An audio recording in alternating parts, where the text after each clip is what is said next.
Alfredo Faubel. I'm the CEO of Athyron LLC in Kunz, Texas. Steve Schiamara. I'm VP of Sales and Marketing.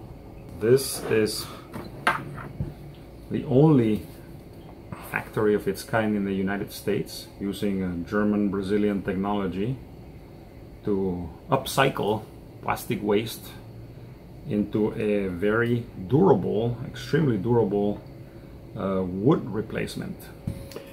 Basically, it doesn't absorb any water. It is a natural insulator, and it's a natural sound barrier. Insects can't eat it. It doesn't support mildew or mold. It doesn't rot. It virtually will last forever. The waste that you get from this, if you're building something, you bring it back to us and we put it back in the machine. And if you build something, you get tired of it and you want to tear it down, here again, you bring it right back to us, and it never goes into a landfill. Once we put it into a product, it never has to go into a landfill. We can always use that.